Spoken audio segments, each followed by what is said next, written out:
Quoi. Quelques mots en ce temps de pandémie pour mes confrères prêtres. Des hommes qui, comme d'autres, sont engagés dans le monde de la santé au fond de leur cœur avec acquérir des compétences. Nous, les prêtres, nous sommes aussi engagés du fond de notre cœur. Et nous sommes des hommes de communication, de relation. Cette pandémie nous coupe les ailes, nous ratatine, nous confine, nous aussi. Et ça peut être aussi très difficile.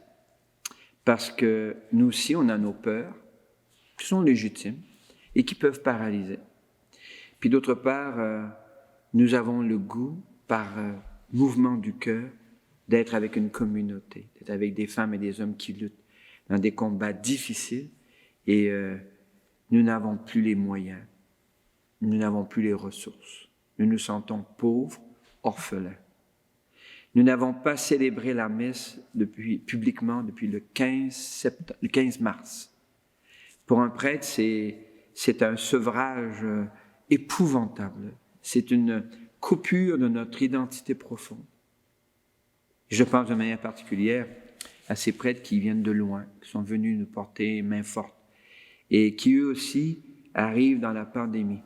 Et nous avons des amis ici qui viennent du Congo, d'une communauté vivante, joyeuse, qui se rassemble et où on est toujours avec d'autres et qui soudain se retrouvent parmi nous en hibernation, mais pas seulement physique, mais aussi intérieure. Nous ne pouvons plus faire communauté. C'est contraire à notre dimension profonde. C'est contraire à l'appel intérieur d'aller vers les autres. Alors, je veux te dire, frère prêtre, toute ma sollicitude, ma compassion, et coller à toi, à ton cœur, à ce que tu vis, notre solitude. Parce qu'ensemble, nous ne sommes jamais vraiment seuls. Je me rappelle au moment des persécutions sous la reine Élisabeth en Angleterre, on a trouvé dans la cellule de prison d'un prêtre qu'il avait réussi à gratter avec ses ongles dans le mur. Avec le Christ, nous ne sommes jamais seuls. Et comme prêtre, je pense que nous avons un exemple profond à donner.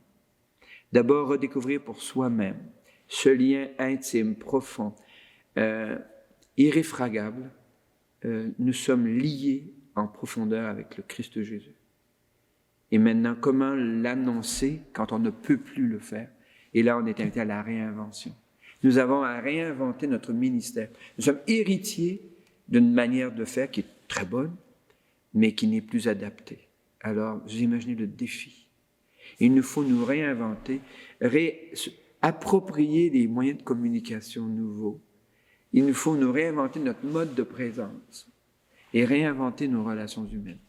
Alors, dans l'événement que nous vivons, je pense que nous sommes nous aussi invités à réinventer nos proximités, les passerelles qui font que nous serons ensemble. Je veux ici remercier notre nouvel évêque Guy Boulanger, qui nous convoque de temps à autre pour célébrer la prière ensemble, par des moyens nouveaux. Bien sûr, on n'est pas dans la même salle, mais nous sommes dans le même esprit, dans la même mouvance.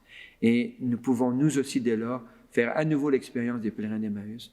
Nous aussi, quand on accueille cette joie de cette présence, notre cœur n'était-il pas brûlant quand il nous parlait sur la route? Et je peux repartir vers les Jérusalem nouvelles, à la course même, pour annoncer une bonne nouvelle. Nous sommes ensemble dans cette pandémie, mais nous ne sommes pas seuls, puisque nous sommes les uns les unes avec les autres. Bonne continuation.